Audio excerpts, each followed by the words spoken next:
R9 news.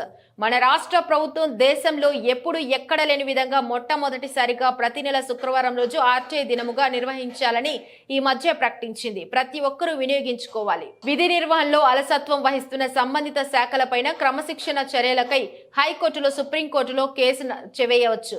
ప్రజాధనం జీతంగా తీసుకుంటూ ఇంత నిర్లక్ష్యమా? సంబంధిత పై అధికారులు ఉండి దేనికి నిర్లక్ష్యానికి కారణమైన ఉద్యోగిని శాశ్వతంగా విధుల నుండి తొలగించాలి. రాష్ట్రంలో ఉన్న డిపార్ట్మెంట్ అన్నిట్లో మన రాష్ట్ర ప్రభుత్వం దేశంలో ఎప్పుడూ ఎక్కడా లేని విధంగా మొట్టమొదటిసారి ప్రతి నెల శుక్రవారాన్ని ఆర్టీఐ డేగా నిర్వహించాలి అని చెప్పేసి ఈ మధ్య ప్రకటించింది.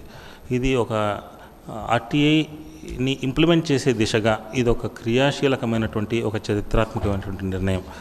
ఆ నేపథ్యంలో ప్రభుత్వ విభాగాలు, ప్రభుత్వ శాఖలు మరింత చురుగ్గా, మరింత పారదర్శకంగా, మరింత జవాబుదారీతనంగా వ్యవహరించాల్సినటువంటి అవసరం ఉంది అని తెలియజెప్పడం కోసం, తర్వాత ఆర్టీఐకి సంబంధించి అవేర్నెస్ను క్రియేట్ చేయడం కోసం ఈ మధ్యకాలంలో అర్బన్ ఓరియంటెడ్గా మాత్రమే కాకుండా రూరల్ ఓరియంటెడ్గా కూడా అప్లికేషన్స్ పెరుగుతున్న నేపథ్యంలో ఎక్కడికక్కడ కోర్టులు నిర్వహించి సాధ్యమైనంత వరకు అప్లికేషన్స్ పెట్టుకున్నటువంటి వాళ్ళలోనూ, సాధ్యమైనంత వరకు రెస్పాండెంట్స్లోనూ అవేర్నెస్ క్రియేట్ చేయడం కోసం ఈరోజు ఈ రకంగా క్యాంప్ కోర్ట్ మనం నిర్వహిస్తున్నాము.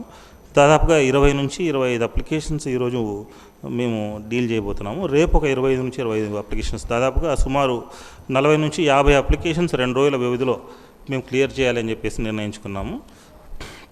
ఇదంతా కూడా రికార్డ్ మేనేజ్మెంట్ని కనుక మనం కరెక్ట్గా చేయగలిగితే, ఇండెక్సింగ్, క్యాటలాగింగ్, మనకున్నటువంటి సమాచారాన్ని, మనకున్నటువంటి రికార్డ్స్ని ప్రాపర్ వేలో మనం కండక్ట్ చేసుకోగలిగితే ఇన్ఫర్మేషన్ అన్నది ఇవ్వడం సులభం అవుతుంది అన్న విషయాన్ని రెస్పాండెంట్స్కి పదే పదే చెబుతున్నప్పటికీ కొన్ని సందర్భాల్లో వాళ్ళకున్నటువంటి పని ఒత్తిడి రీత్యానో మరో కారణం వల్లనో తొట్టుపాటు పడుతున్నారు. బట్ ఏదైనా సరే ఒక ఓవర్ నైట్లో రెవల్యూషన్ సాధ్యం కాదు కాబట్టి ప్రాసెస్లో చెబుతూ ఉంటే నేర్చుకుంటారన్నది మా ఉద్దేశం. ఐ థింక్ సూన్ ఇప్పటికే చాలా వరకు వాళ్ళ వైపు నుంచి పనితీరు బాగానే మెరుగుపరుచుకున్నారు. కొన్ని సందర్భాల్లో మాత్రం ఇన్ఫర్మేషన్ ఇవ్వడంలో అలసత్వం కనిపిస్తోంది. సో ఎందుకు అలసత్వం కనిపిస్తుంది, ఏ సమస్య ఉంది అన్నది తెలుసుకోవడం కోసం, ఆ రెస్పాండెంట్లకు ఉన్నటువంటి ఛాలెంజెస్ ఏంటి అన్నది తెలుసుకోవడం కోసం ముఖ్యంగా ఈరోజు నేను ఇక్కడి దాకా వచ్చాను.